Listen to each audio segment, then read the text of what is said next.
Hello guys, आज चाहिँ हामी फाइनल्ली क्याम्पिङ हान्न आएको। माछा साछा मारेर टक्क पकाएर याद सार्न भनेर आज चाहिँ हल्का मेमोरी पछिको लागि होइन, मेमोरी बटल्नको लागि आज चाहिँ हामी खोलामा आफ्नै करेसाबारीको खानी खोलामा होइन हामी आइसकेका छौँ। आफ्नै अर्ग्यानिक हातले मारेर आफ्नै खोलाको अर्ग्यानिक माछा पकाएर अहिले झुलले मार्ने। झुल हेर्नु न, झुलमा पकाएर रमाइलो मेमोरी गराउनु। भात सात पकाउन चामल सब छ, टमाटर प्याज सक्खु खुर्सानी सब, नुन तेल खै ल यो देख्न सक्नुहुन्छ नुन तेल हाल्ने तरिका। यस्तै हजुरहरू जानुभयो भने सम्झिनु होला। ओहो भ्लगमा यस्तो देखेको थियौँ यस्तो गरौँ भनेर टक्क हजुरहरूले पनि बानेर लैजानु होला। हामी चाहिँ आफ्नै खानी खोला अहिले चाहिँ हल्का सानो छ, स्याङ्जाली फेरि गुलमेली सुलमेली सक्दैन नि त यस्तो गर्नु, फेरि ओन्ली स्याङ्जाली हो। हामी चाहिँ अब टक्क माछा साछा मारेर पकाएर खाने प्लानमा छौँ अहिले। अब एकैचोटि अब म माछा मारेपछि भेटाउँछु हजुरहरूलाई। 20 minutes later. ल फाइनली गाइज स्टेसन आइसक्यो। स्टेसनमा चाहिँ टक्क सामानहरू टक्क राखिसक्यौँ। अब चाहिँ माछा मार्ने होइन, माछा मारेर टक्क अब हामी चाहिँ सबै व्यवस्था गर्छौँ। पहिला माछा मार्छौँ। लगाइ हेर्नुहोस् ल, फर्स्टचोटि गाइज ल, फर्स्टचोटिमै ल हालौँ गाइज ल भाडामा, फर्स्टचोटिमै गाइज होइन फाल्नु बिल्कुलै हुने फाल्नु दिएर अनि मुनिर धेरै चुलिके ल केटा हो ल, फर्स्टचोटिमै गाइज ल। कस्तो गर्ने भने तिमी यो ढुङ्गा ल किन एउटा जस्तो पात जस्तो खै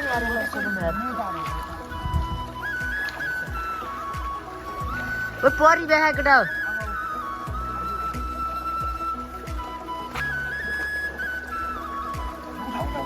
छिटो केटा पऱ्यो ल छिटो ल्या हो त्यस्तै। ल म त केही आउन्न, अब यिनीहरू दुइटा जान्ने भनेको माछा पानी खुलाइदिउँ यिनीहरूलाई बिचरा। त्यति आम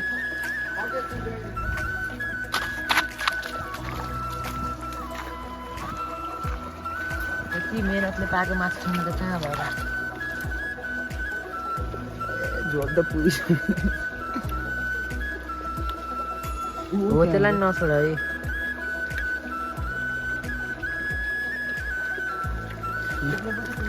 One hour later. Finally guys माछा साछा मारेर टक्क आगो सागो फुकेर सुली लाग्यो। दाउरा साउरा घरमा र सामान सब रेडी गरेर अब त्यहाँ पकाउन तयारीमा छौँ। अङ्कल आन्टीले घरमा सफर घरबाट निकालिदियो हाम्रै घरमा बस्न आऊ भन्नुभयो। हामीले गाइज घरबाट निकालिदिएको चाहिँ होइन, जस्ट हाम्रो चाहिँ यहाँ रमाइलो जस्तो मेमोरी गरौँ भन्ने टाइपले चाहिँ त्यही भएर खोलामै आएर यहाँ यसो माछा हल्का मारेर भातसात नै खाएर घरतिर निस्किने भनेको। अब टक्क हजुरहरूलाई सब रेडी भएपछि पकाउनु लागेपछि फेरि जोडिने सिधै माछा फ्राई भएपछि सिधै फ्राई। 20 minutes later. फाइनली खतरा रमाइलो भयो। आगो पुगेर भात पकाउने लाग्यो, चामलै थोरै भयो। अब फेरि चामल लिएर जानु पर्ने भयो। यहाँ त्यस्तै छ होइन, अब बच्चा बेला निम्ति पुग्छ होला यतिमै।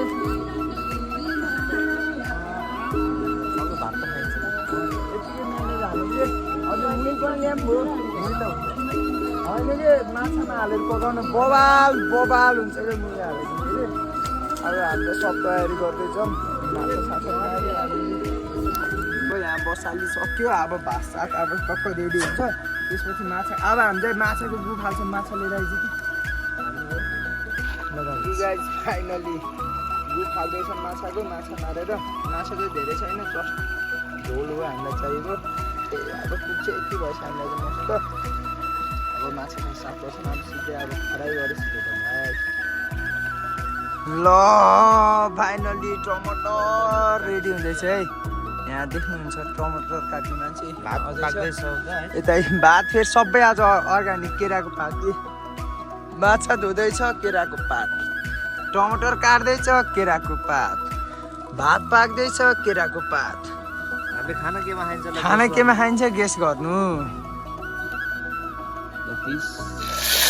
ओहो ओहो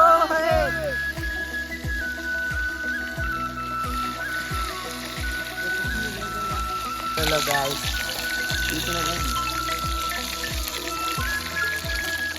माछा त्यहाँ छ, यहाँ फ्राई हुँदैछ। त्यो निकाल्दिउँ है, भएन होला हौ अलि। उयो लाग्यो साँप त। छिटो छिटो छिटो गयो गर कि हो हामीलाई यहाँ सामने कुकिङ यहाँ खाएको मेन कुकिङ यो हो कि अब के हो यो। म फाइनली रेस्टमै।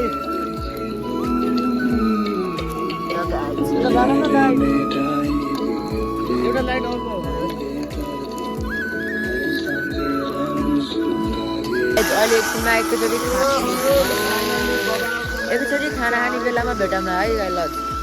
केराको पातमा टमाटर, केराको पातमा माछा, केराको पातमा फ्राई गरेर माछा, केराको पातमा फेरि भात।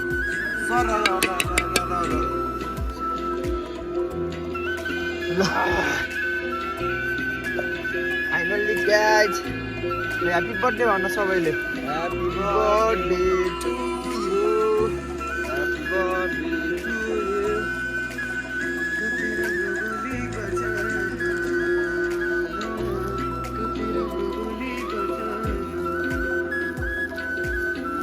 ल माछा चलाउनु। ओहो ल फाइनली झोल हालौँ त गाइज।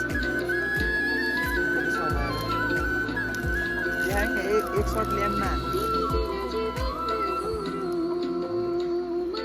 ओहो बस ल है हेरौँ है गाइज।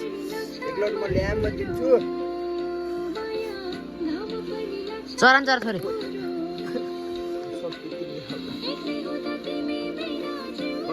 हेर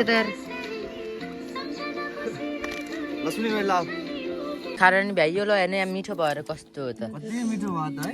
कति मिठो भयो होला त। ल्याम्म ल्याम्म ल यसरी फेरि ल गाइज ल्याम्म ल्याम्म है, ल्याम्म ल्याम्म।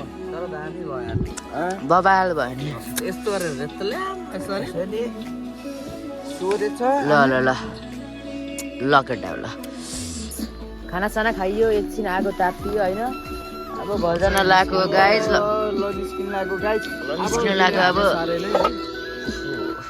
अब नेक्स्ट भिडियोमा फेरि भेटौँला। अझै बबाल लिएर आउँला। भोलि ज्याग्दी जाने प्लान छ कि आज चाहिँ खाजी खेलामा हो, भोलि ज्याग्दी जाने प्लान छ। के हुन्छ अब नेक्स्ट भिडियोमा भेट्नुपर्छ। बबाल रमाइलो भयो ल।